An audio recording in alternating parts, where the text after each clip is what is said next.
Welcome to LOA Today. I'm Walt Jason. With me today is life coach and LOA teacher Joel Elston. This is your daily dose of happy. We are so happy you decided to join us today. Joel, I learned something today. I learned something every day, which is actually, I try to learn something every day. Let me qualify that. I don't always learn something every day, but I try to. I aim to at some point during the day. Very smart. Yes. Today, I wasted no time. I learned a few things today. Good. And one of the things that I learned is that when things don't quite go the way you expected them to because you were explaining something to somebody and they didn't quite get it, it's not a big deal. Oh, no, exactly. Yeah. Which is a good thing. I mean, there was a time when that would have been a big deal. But today it was just, okay. Yeah. Gotta try again. That's all. One of the things that has been one of my harder things to do is I have a very complicated schedule in life, and is I've always had difficulty sort of delegating in the sense that the frustrating part, I'll explain something and I need it to be done exactly how it is, and so many times I get to a point where it's like, well, thank you for trying, but that wasn't even the most minuscule thing can make a difference. And so learning to understand, it takes a little while for the people that I'm working with to delegate, learn. They're not going to get it right the first time. I just need them. And, I've had several assistants over the years, and finding one that just takes and the last one I had, I don't have one right now. Last one I had was perfect because he said, Joel, will you just literally do exactly what you say? Don't try to think anything outside of it. If you say something that makes no sense, I'm still going to do it. Yeah, I love it. It worked. I mean, an example, I don't know if I ever shared this with you. I was giving a talk at a college here in Richmond, University of Richmond, actually. And so I was going to go to the gym. And from the gym, I was going to go pick up my suit, and I was going to put it on and go straight to the talk. So I told my assistant to drop it off at the dry cleaners that is right in front of the gym. See my logic? And I'll be able to just that morning pick it up, put on my suit, go. Perfect efficiency. So I get to the gym and I get a text say, hey, I actually dropped it off at the one closer to your house since I think that made more sense. Oops. Okay. So let's back this up. And I said, when I give you the name of the place and the address, there's a reason. I do not need you to have a preferred cleaners. I want that cleaners for that reason. Yeah. And it just, that person didn't work out because there was always sort of an assumption or something that is like, okay, they're not going to take it very literally. So I need somebody that can just understand exact step by step and do it exactly that way in the order that I say it. I know that, and I get that. I appreciate the one who was willing and actually demanding that you allow him to do precisely what you told him to do. Yes. In part because that kind of puts the pressure on you. Because that means you have to be precise. And if you mess up, it's on you. It's not on him. Right. Which I wanted to be on me. If there's a mistake, I want it to be on me. But I'll tell people I can either explain the whole process of why I want it done that way or just tell you why I want it done. And then I need you to be able to implement it exactly as I explain it. And it's the reason to have an assistant is to save time. And so, finding somebody that can really understand that, just be literal. And it's okay. And if I mess up, it is totally on me. If you do, I'm never upset even with the guy that messed up, but it makes a more frustrating process. So my point behind all that story is I have a sort of a bias toward, okay, it's so frustrating to delegate to people. It's easier to do it myself. And that's how you get stuck in that circle. Oh yeah. Yeah. And it's very easy to get stuck there. And it's a skill to learn to delegate too. I mean, this is actually part of what the skill is, letting go of that kind of stuff. Yes. Because it's so tempting, right? I mean, it's tempting to just say, okay, I'm just going to try it once. And if it doesn't work, it means that it's not going to work at all. So I'm just going to take it all back. Exactly. It's so easy to do that. Yes, and the right people. Everybody has a different brain. Some people are you know, this the guy that was so literal and did such a good job. uh he probably isn't very creative. I don't mean that negatively. He's a very, Sure. you know, he's that guy. He's a taskmaster. He's really good at, super organized.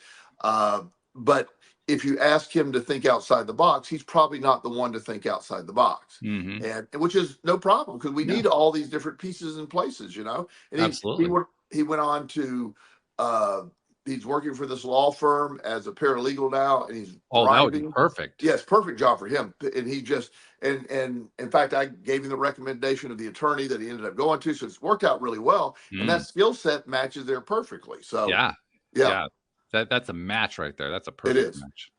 The other piece to delegation, and I have to admit, I kind of pride myself on how well I've learned to delegate over the years, because like most people, I wasn't really good at it at first. I thought I was. I really did think I was good at it, and then I found out that I really wasn't.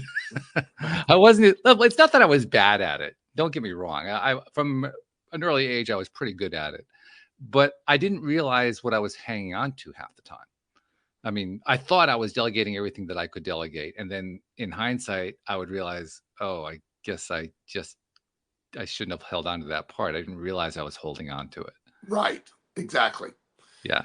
Yeah. So that, I mean, at least, hey, but that it is a learning process, and Mm. you'll figure it out, and it's good that you know, taking that little extra time to teach somebody the right way or explain the right way. Then down the road, you'll never have to worry about it again, hopefully, and then that Yeah. way you're, you know, that's good.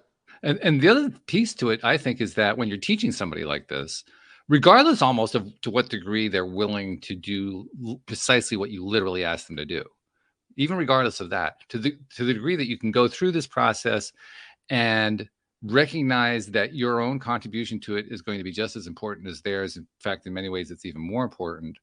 That alone has given me enough perspective that when the person I'm working with, messes up or doesn't quite get it right, or I didn't explain it well or whatever, it's not a big deal.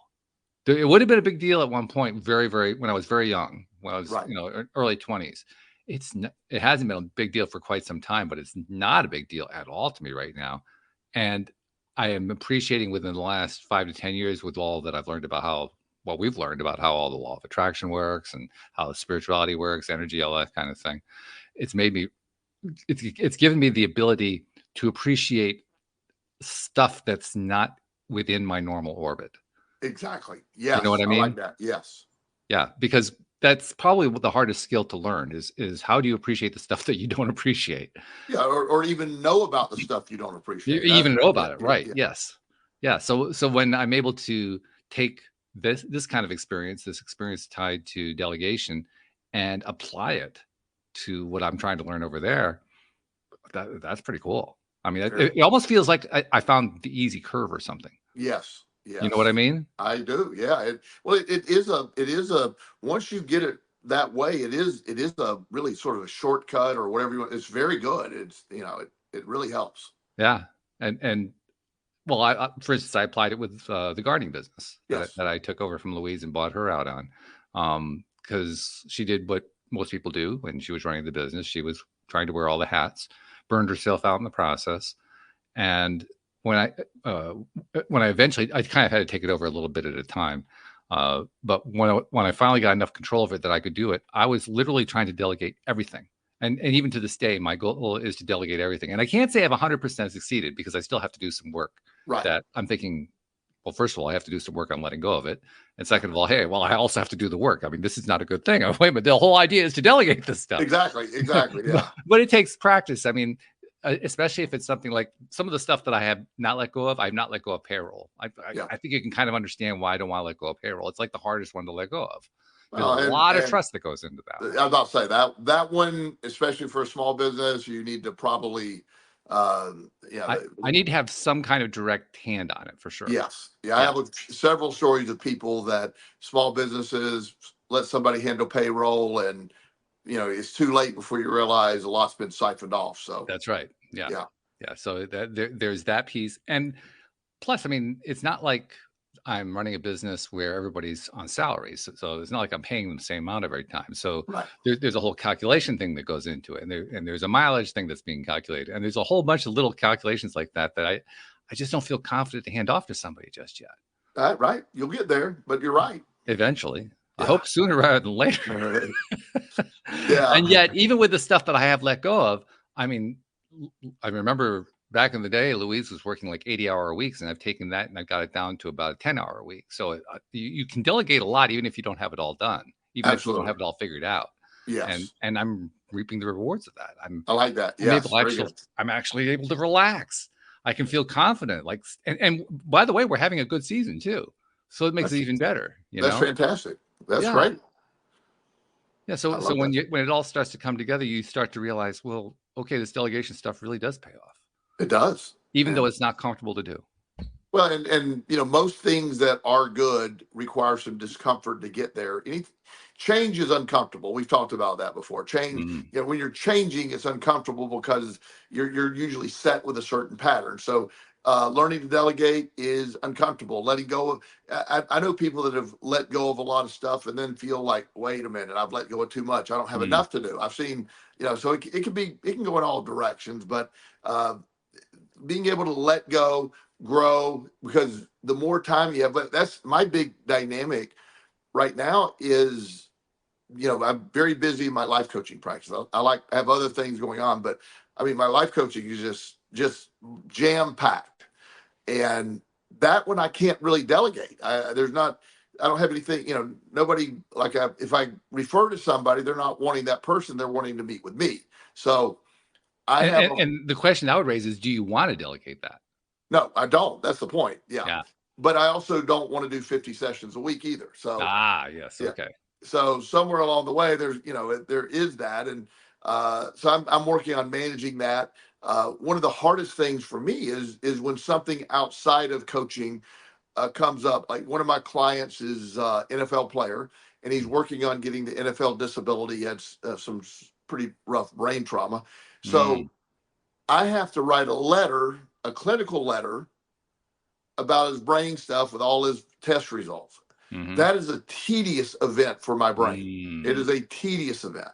Yes. So one thing that I do is AI is very helpful in the composing of the letter. Yeah. Oh, yeah. I still have to insert all the documents, all the stuff. AI, I get the general format. AI does a wonderful job of spreading it out. It's shockingly good. It is. Yeah, really I'm loving AI. I really am. Yeah, it is. And and also I have a friend that helps me with some stuff, and she's amazing. She's pretty busy too, but I'm like, I need to lean more on her. She's helped me in the past, and I lean more on her. So I'm working toward that, and because it's not the life coaching, it's the other stuff. We're setting the appointments.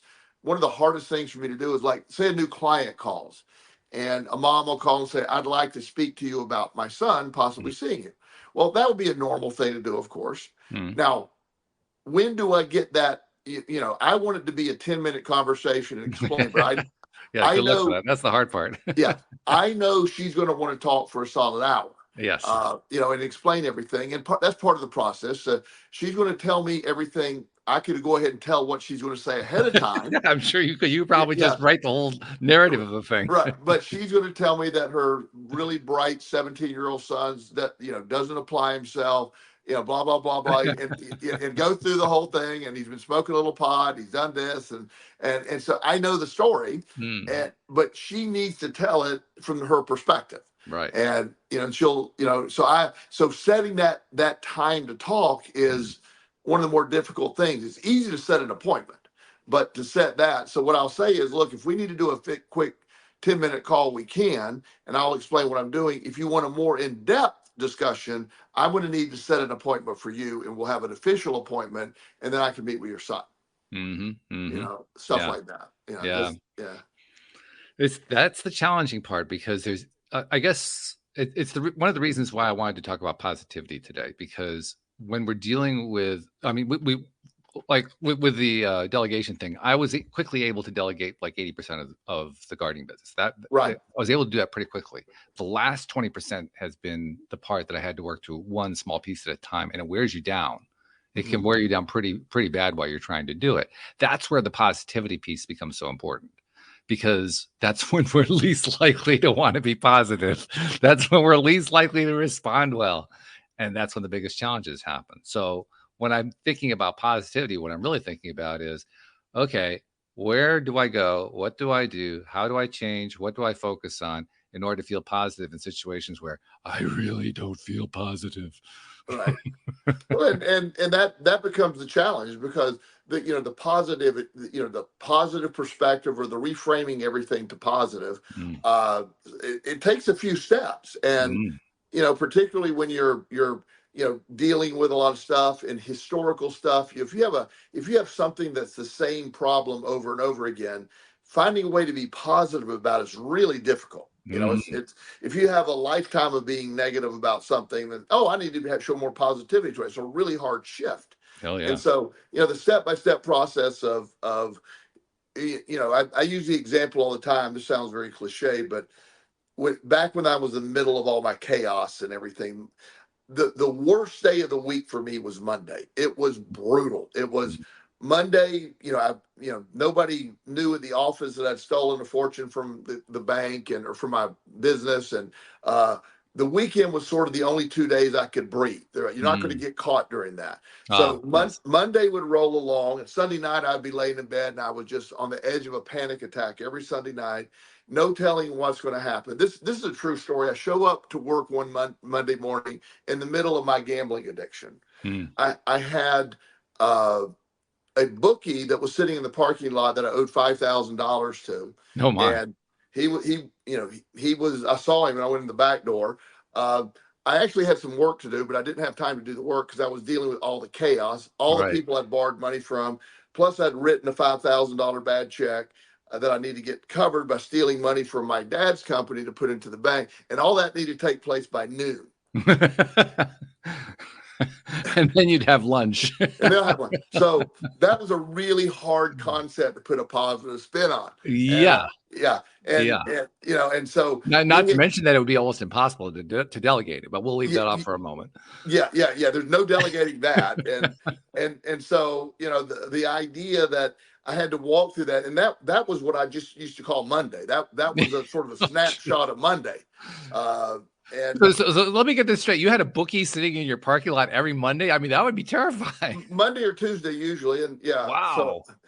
I had another event. I had a really mad girlfriend show up one day because I was gone all weekend gambling. She didn't know where I was at. So she was at the office. I had a bookie. And then we're actually running an insurance business. People would show up to buy insurance, and I didn't have time for them.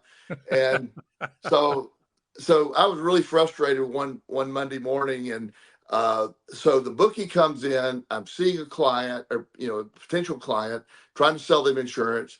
The girlfriend had left mad, and so the bookie goes and says, "I need to see Joel," and he's a rough looking guy.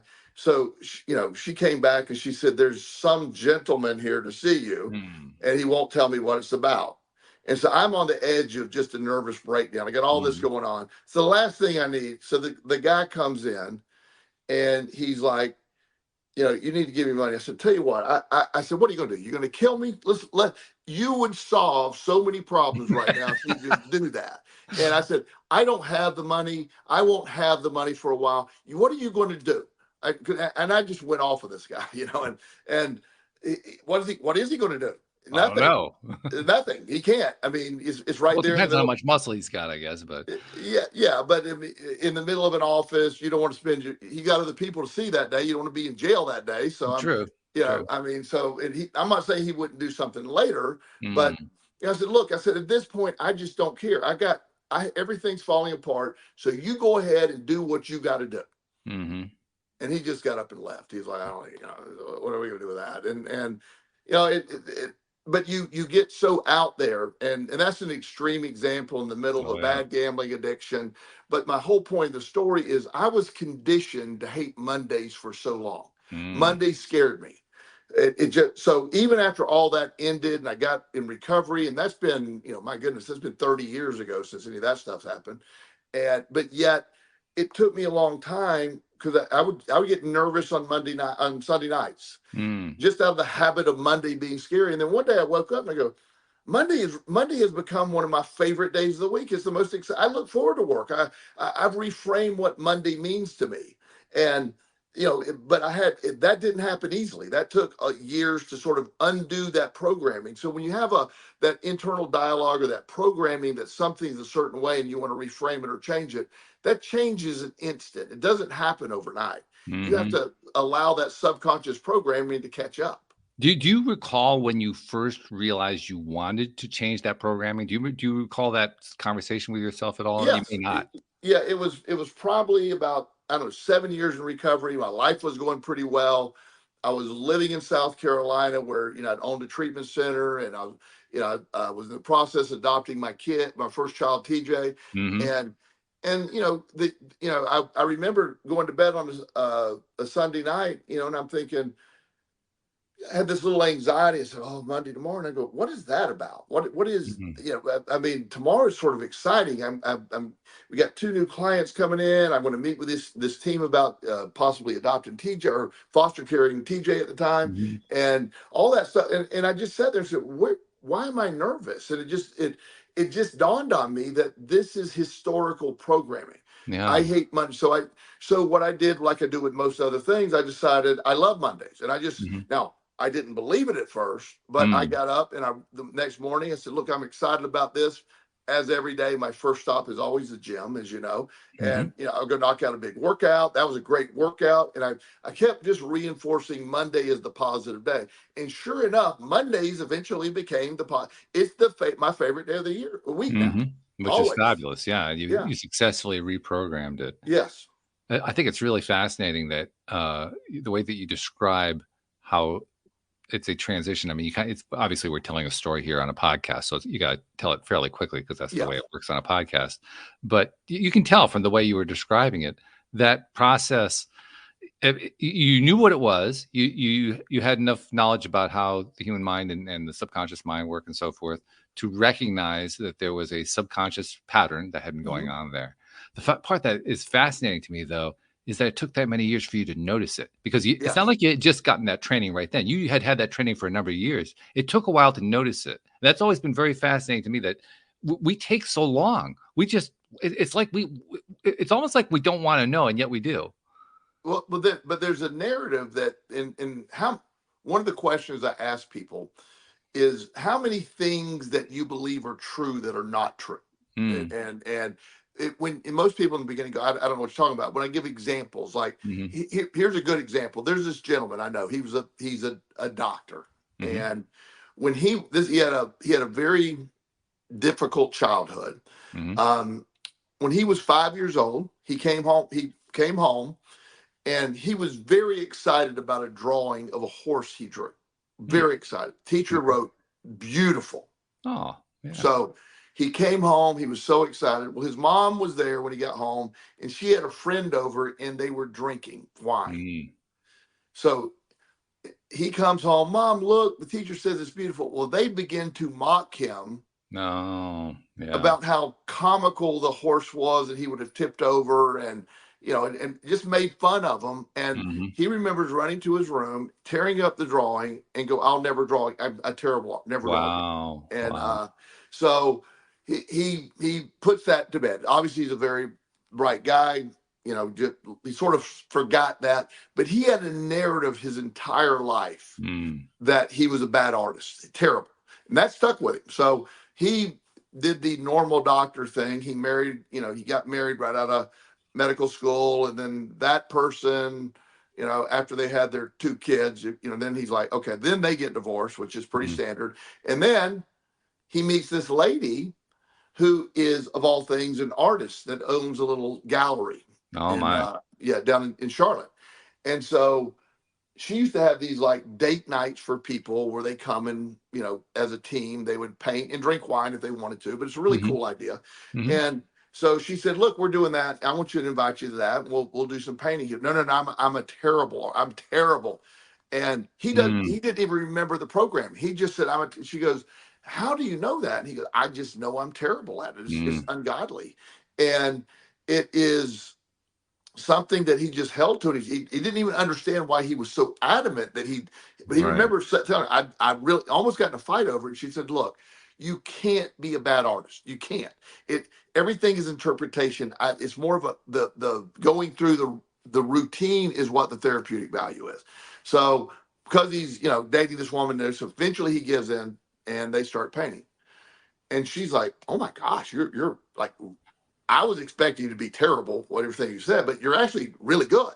And now he's a surgeon, so he's good with his hands. But Oh yeah. yeah, and so he started. So she's like, and first he thought she was just saying that, but like multiple people commented, Mm. and one lady said, I just want your painting. I'd pay for it. He goes, I'll give it to you, and so that started a trend where he loved to paint. So he started Yeah. painting and painting and painting.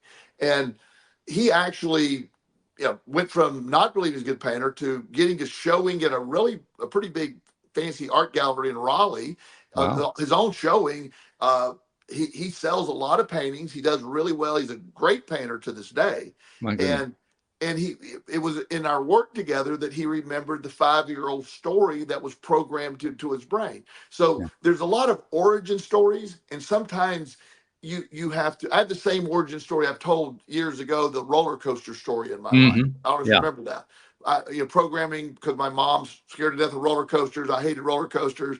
I love roller coasters, but I had to reprogram that eventually. And so Mm. there's a lot of that going on inside of our brain. If we were to talk to anybody, what do you believe about yourself? And I can find falsehood in what you believe about yourself.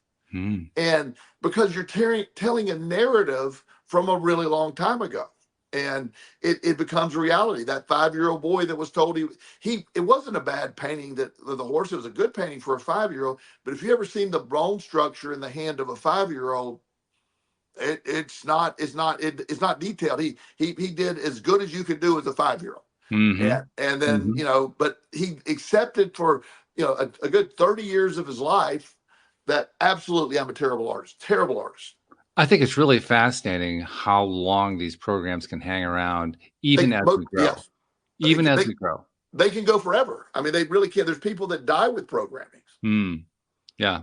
I told you about one that I uncovered about a year ago that dated back to when I was in that range, 48 years old, somewhere in there. And when I first came up with it, I knew that the general field, the general theme of it had been around for a long time. It was something that was deep in my family. I'd gone on quite a bit. But the one particular example of it was unique to me. It was something that nobody else really could have ever experienced. It could only be me who would experience it. And I'd completely forgotten about it. Mm. And it had affected me for most of my life. But it took until I was in my 60s to even notice it. That's the part that's really Yeah. fascinating to me. Yes. Even though Yeah. I'd been doing work on it, even though I had found ways to improve on it, it took that long to notice that particular event that had happened quite a few times. And I kind of blanked it.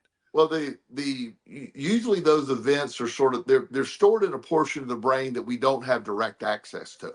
But Mm. so sort of some neuroscience here. When something happens, use this, my friend who was 5 years old. So that event, his mom making fun of him, that mini trauma, whatever you want to call that was stored. Mm. But it was also stored as a 5-year-old. Mm. So access to the memory is still retrieving the memory as a 5-year-old would retrieve it. Does that make sense? Mm.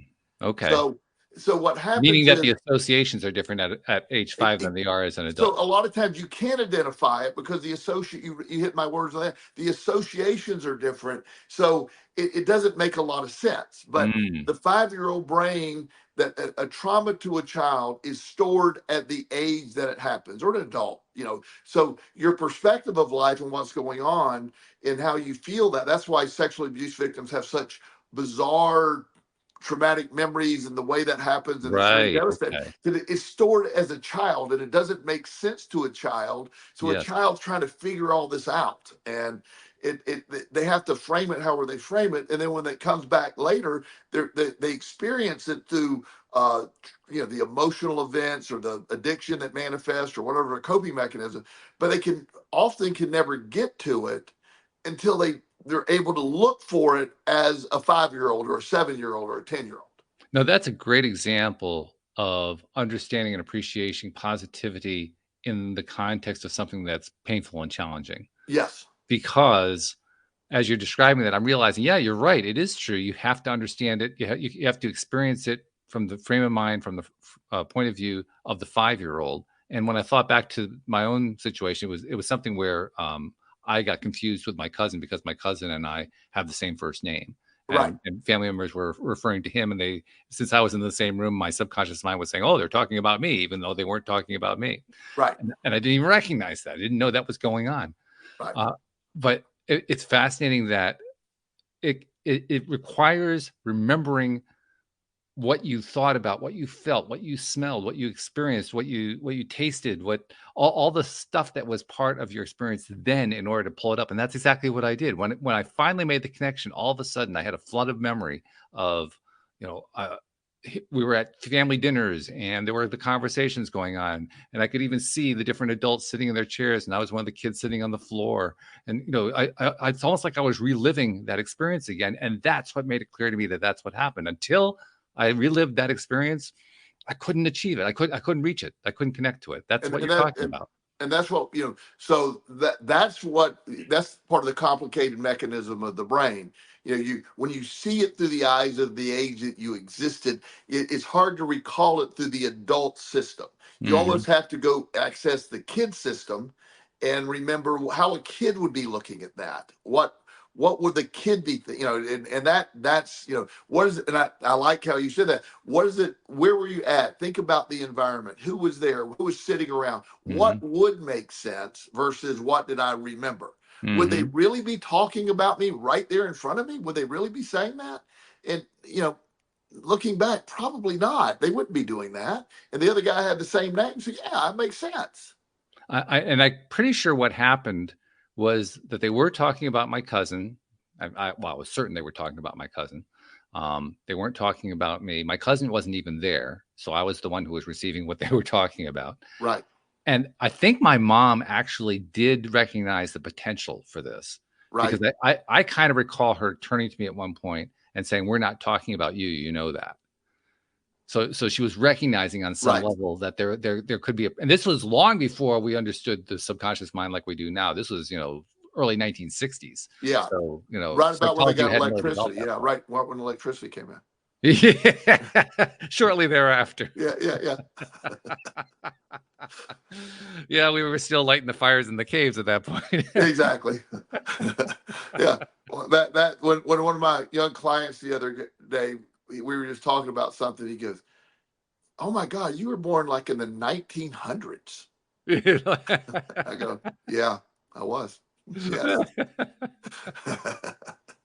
I've actually thought about that. I imagine, I have no idea. None of us know how long we're going to live, right? But I imagine what happens if I live a really long time? What if I live an exceptionally long time? Can I actually get to the point where living in the 1900s is so rare that people can't even believe that it actually could have happened? Oh yeah. Every now and then you'll see someone, I saw today President Jimmy Carter, I think, turned 100 today. Yeah, that's right. Yeah. So he in 2000, I'm sorry, in 100 years ago. So the idea he was born 100 years ago, it doesn't even seem, like, oh my gosh, that was so long ago. That was pre-World War II. That was, I mean, that's all you think about all the stuff he witnessed in his life. So yeah.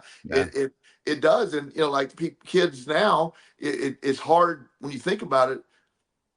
If you're born in 2000, you're 24. I mean, that's mind-boggling. You think about that because and we have a sort of a bias toward time. When I say 20 years ago, obviously I can count, so I'm not saying that I don't understand that when it was, but the feeling that 20 years ago was sort of like 1980.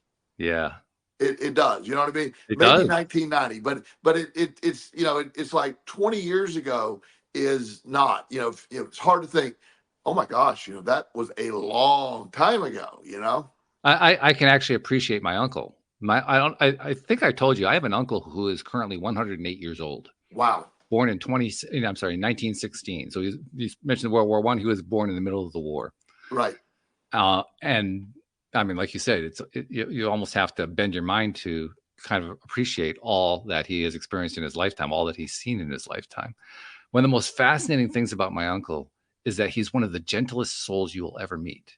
I mean, truly gentle in every single way. Gentle, loving. I mean, he comes nowhere near the typical male stereotype by a mile. I mean, Right. it's not even close. And just a very, very kind man. How does a kind man go through that 108-year period and remain kind? Because there was a lot of unkindness in those years. There was Yeah. a ton of it. And yet There he was. did. And he does to this day. It's Yeah. amazing. It really, It's and it- remarkable. obviously, we're sort of what we're talking about, his positivity, his reframing. Yeah. You know, there are incredibly hard times during his lifetime, incredibly hard times. Mm-hmm. But within any moment, at that moment, any time can be okay. It can be good. It can be fine. And if you learn to live in the now and what's going on, I saw this lady, and I'm not remotely commenting on the devastation of this recent hurricane, and so I'm not. Everybody's going to deal with things, as it would. So I don't know if my house in Florida even exists right now. I won't know. And but either way, we're good. And so I was watching this lady on TV, and she was in Georgia, and uh, her response to everything, they were interviewing several people, and of course these people were devastated. They lost everything. So, but her response was, sort of like, yeah, we all got out alive. We're going up to see I think her uncle has a place for them. They're going to head on over there. They'll figure it all out. And her demeanor was different.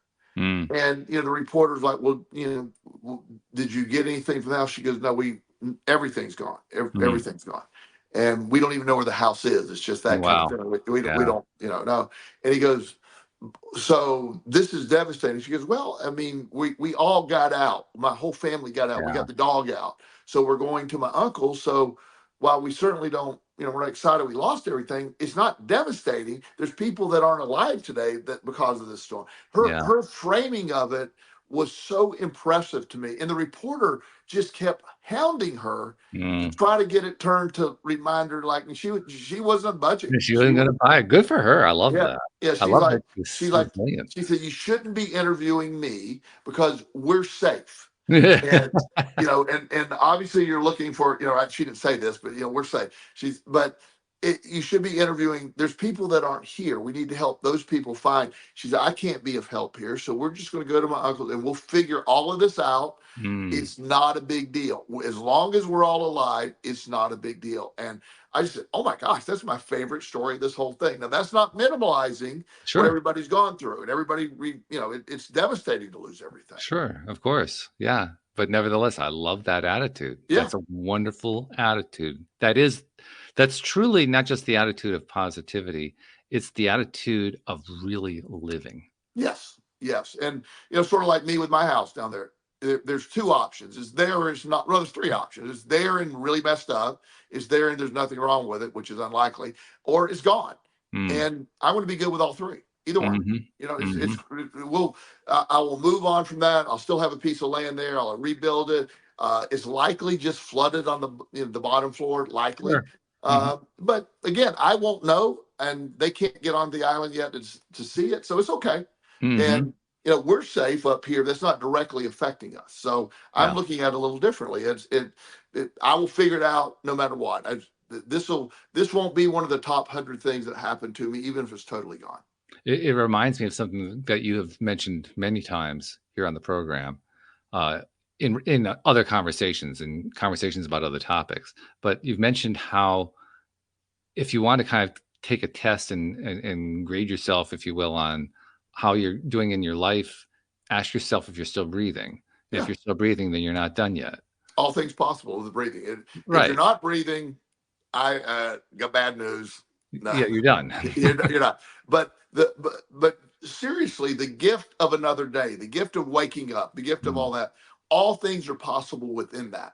And we sort of when you weigh it, I use that all the time with people.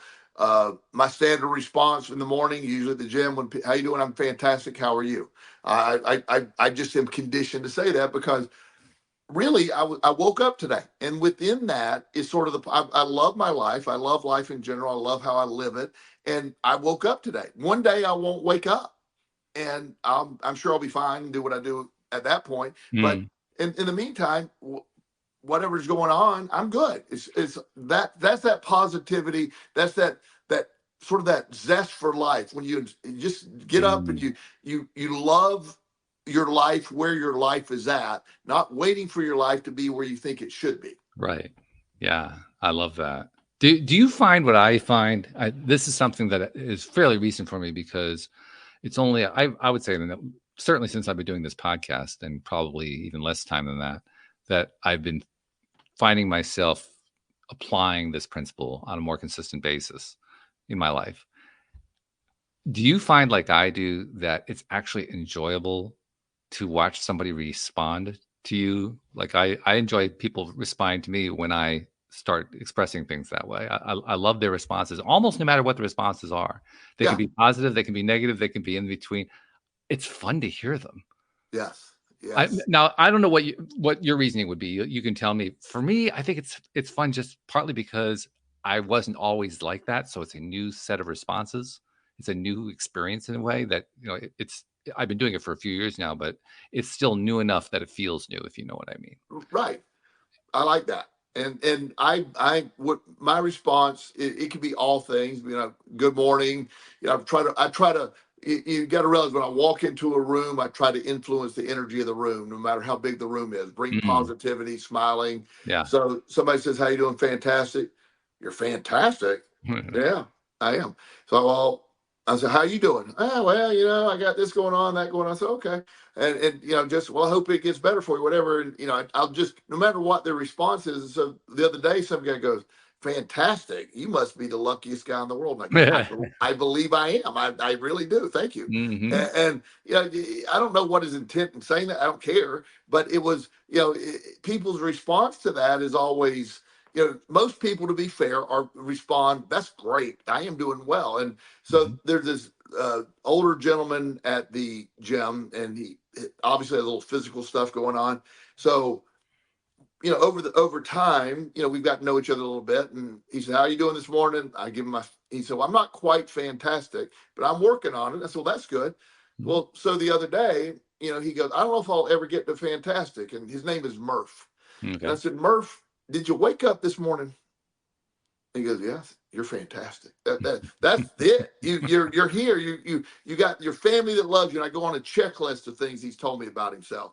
We could focus on. He goes, "I really am fantastic when you look at it that way." I said, "Not everybody has been afforded that opportunity to wake up today. You have." Yeah. And it's really, especially in today's world where the negativity is the theme, and positivity is sort of viewed as like a little weird. You tell me, but I really do believe we're kind of on a cusp there. I think we're on what they call a tipping point or whatever. We've experienced so much negativity, so much in our faces, largely because it's been brought to us in a way that we never experienced before because of technology. Technology has brought it into our lives in ways that didn't even exist, 30 years ago. But because of that, I think we're kind of achieving a point where people are kind of having enough. Like, not really. There are a lot of people who, it hasn't been enough yet. You can tell they're still there to fight it and, be in the middle of the war. But there are a lot of people you can just tell they don't necessarily know what the answer is. They don't really know what to change, but man, they've just had it. They've had enough of all that negativity. I believe that. And I think, and I think more and more people are realizing the overblown negativity is a ploy. It's it's not factual.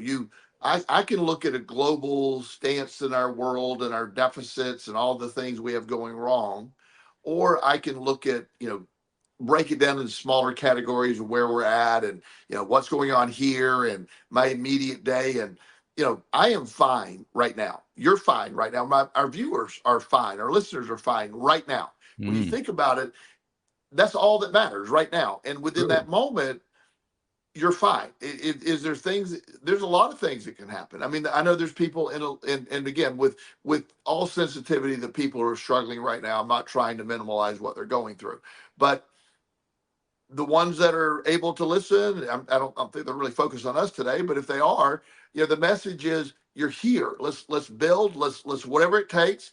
Let's get within the power of now, right now. Your ultimate power exists in right now. And sometimes you just need to say, right now, I'm fine. At this moment, I'm fine. That's it. And I can recall a time when that was not my norm. I think Right. I've described that a few times now, but that was not my norm. It has become more my norm now. And one of the reasons it was not my norm is I kind of believed it was wrong. I like it was the old analogy about oh, you got your head buried in the sand. You're ignoring reality, that kind of thing. It took me a long time to realize that the flip side of that I was arguing for was endless pain and suffering. Mm-hmm. I didn't realize that. I thought I was arguing for logic, for reason, for the whole universe has to make some sense, otherwise none of it's worthwhile. So trying to just be happy in the moment has got to be wrong. That was the thought process that I had. And when I finally realized that thought process was setting me up for endless pain, endless suffering, endless frustration, that's when I finally was willing to to challenge myself, to essentially ask myself, is that what I really believe? Do I really believe that that's wrong?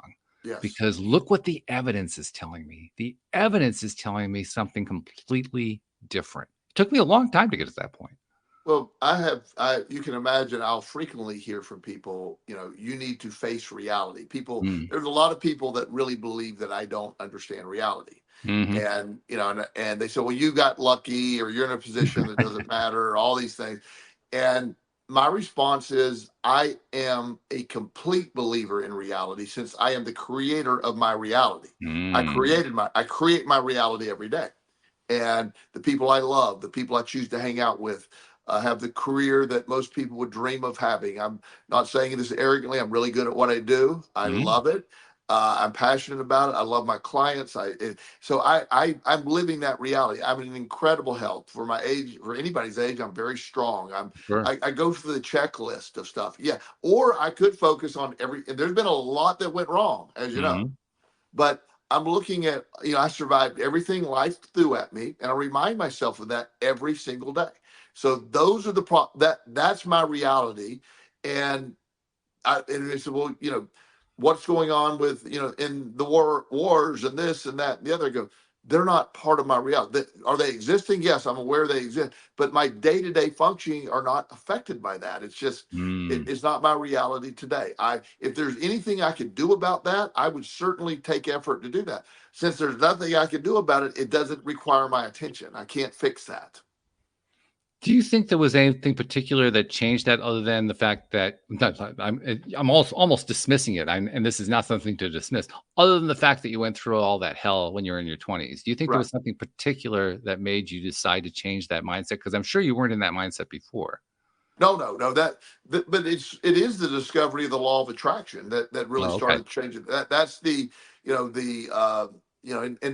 actually Dr. Joe Dispenza, with his, he has a statement that says, your personality is your personal reality. And when he introduced the concept to me years ago, that you get to choose your reality by what you focus on. Do you get to look at the abundance? Do you get to look at the deficits? Do you get to look at your safety, or you get to look at your danger? And where you put your focus and attention is where that goes. And a lot of people, there is no value to watching the news and being fearful about all the stuff that's going on. There is no value to that. There is no value to worrying about which presidential candidate is going to win. It's one of them will win, maybe. I don't know, possibly. We'll see. But I actually maintain the position that nobody wins, but I get your point. Yeah. But if either one wins, as I've said many times, and this really upsets some people, I'm going to be even better after Mm, the next there hasn't been a president that I have lived under that I'm not better off on the other side, not mm, because of them, but right. because of me. Yeah. Yeah. That actually taps into something that is known to be true within the world of politics, but for some reason doesn't actually make it into the quote real world where the average person lives, which is that the government has very little actual impact on the global economy, let alone individual economies. They, yeah, the idea that that is its own system in play, and it's absurd to watch. So I've just decided just you don't need to watch it. And but that's sort of what we're talking about. Where you put your focus, where you put the things, where how do you reframe your day? The Mhm, positivity of it. It isn't a false positivity. People say, well, you're living blindly to the reality of the world. No, I just have created a reality where this is real. I have people I love in my orbit, right? That's a fact. I have a great career. I have an abundance of financial resources. I have great health. There's nothing to be disputed there. All that's real. mhm, That's my reality. And at some point, this reality, this physical body will come to an end. mhm, And I have a belief system that I will probably come back in another form or something, but that's not, that's a guess. But I certainly don't think my energy ends here, whatever happens. But nonetheless, even if it does, I have a great reality. mhm. It I, doesn't I change I anything. totally buy into that. Yeah. Yeah. I think probably the biggest piece for me, I don't know. I kind of feel like this is probably the biggest piece for everybody, but I may be wrong. It's so easy to project, right? It's so easy to have our own experiences and believe that other people are going through them. But this is one where I really feel like it is. I I know that most people did not have the challenge that I had, believing that I could control my own reality because I did have Right. a big challenge with that. Right. But I think on some level, most people still have it to some degree. They still have that challenge to some degree. Maybe the best way to describe it is on one level, maybe abstractly, they know that they can control their own reality. But I get the feeling deep down that people don't really believe it. Hmm. And the reason I say that is even now to this day, I don't completely believe it. I believe it mostly, which is a major shift because 20 years ago, I didn't believe it at all. My belief was zero. It was absolutely Right. impossible to create my own reality. Right. Now I actually have a very strong belief that I can, just not as much as I want to have it. Yeah. But I honestly get the feeling that people don't really believe it, even the ones Well, who say that they do. Well, a lot of people don't believe it because they haven't really practiced it or understood it or even understand what Mm, that means. fair You know, point. if you have a false narrative of like if I ask you what happiness is, and you have a definition of happiness that includes certain things that you don't have, so you have you already have a protocol in Mm, your brain that says mhm. I lack happiness because this is missing. So Um, therefore, I can't be happy. Right. And so that's where, like people that believe I will be happy when I find the right man or woman. I Hmm. will be happy when I have X amount of dollars. I will be Hmm. happy when this happens. So right off the bat, you're doubting your own ability to control your own happiness, which is part of controlling your own reality. Right. And so I can never be happy if the right person isn't in my life. Hmm. When in reality, when you are happy and living fulfilled, you will attract the right person that matches that happiness. And it's a hard thing to believe, but it really is how it works. I know that for myself, part of what I do in order to kind of build that happiness, not happiness, but to build that belief system is I don't try to go for it all at once. Yes. I try to believe a little bit more, a little bit more extensively, I think is probably the better way to say it.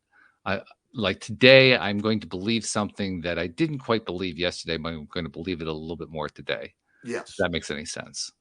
And in the process of doing that, that way I don't have to reach for happiness all at once. I don't even have to define happiness yet Right. because it's just too far out there. But what I can define is better or worse.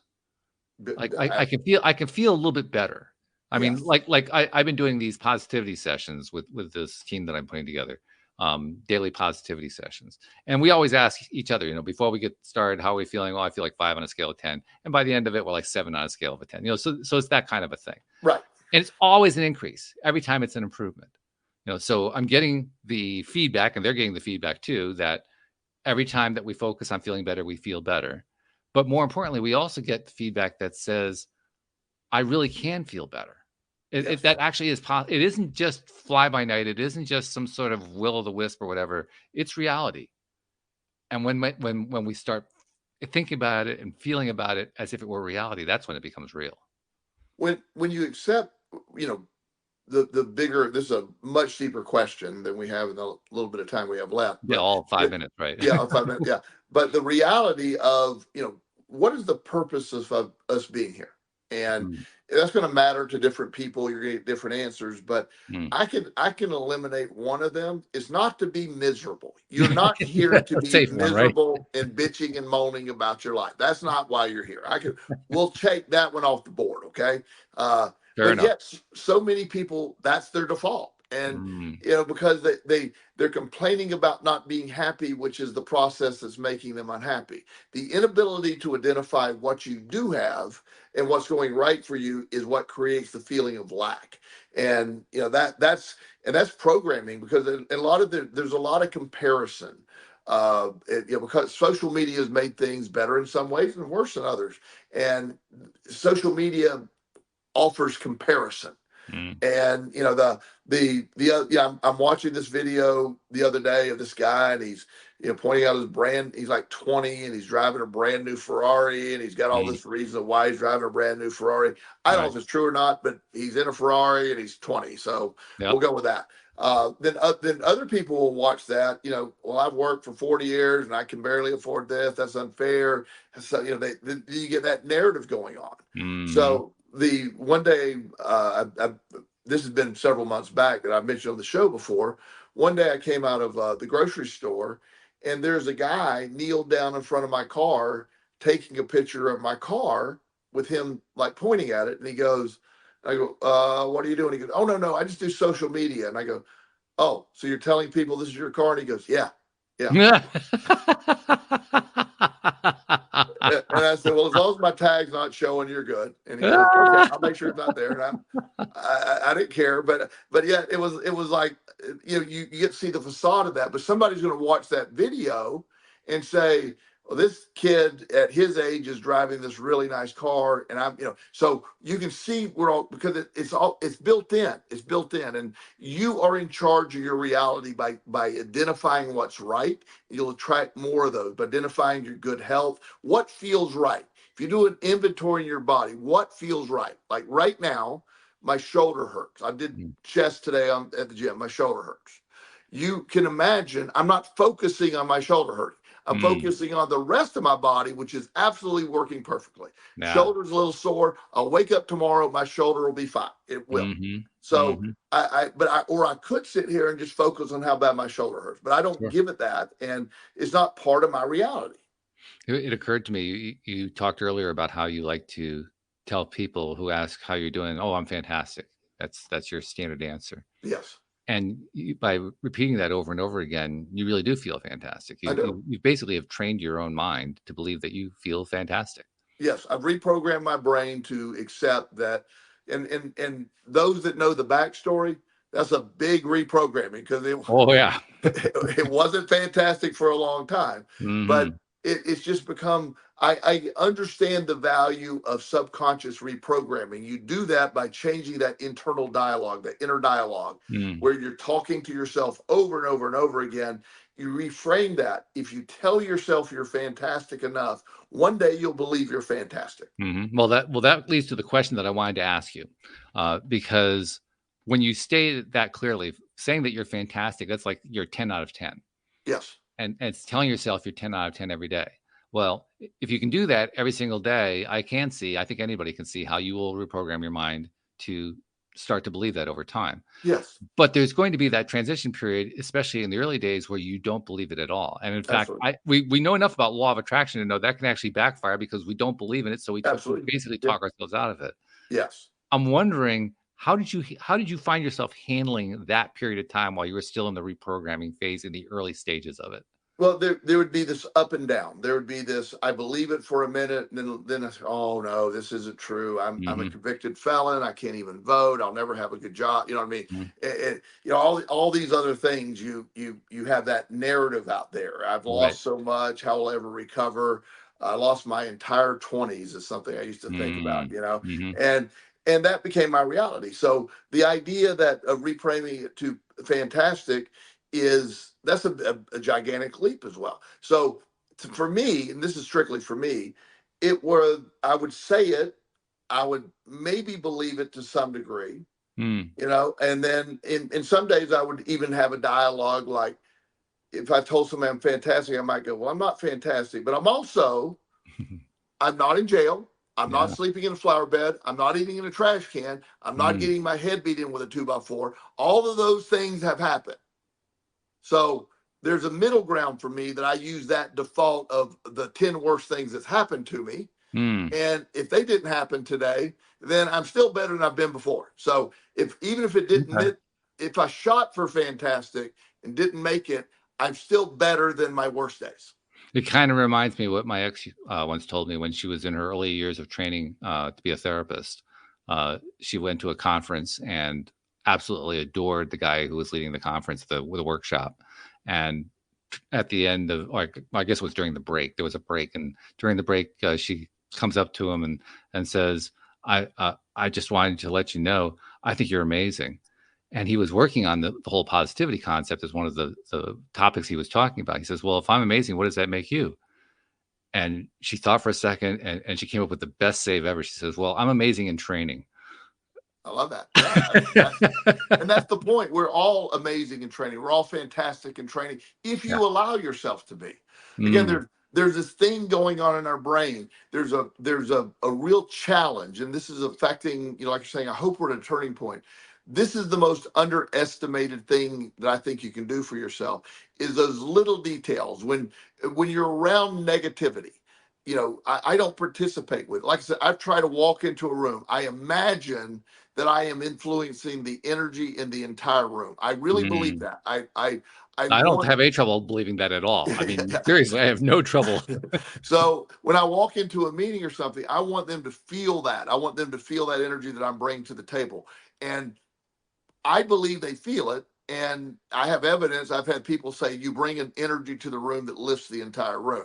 And that's my goal. That's the intention when I walk into any room is to raise the energy in the room. When my whole gig with, you know, life coaching is raising the energy. I would meet with people very enthusiastically, get them excited, and I exchange that energy with them. They leave feeling fantastic.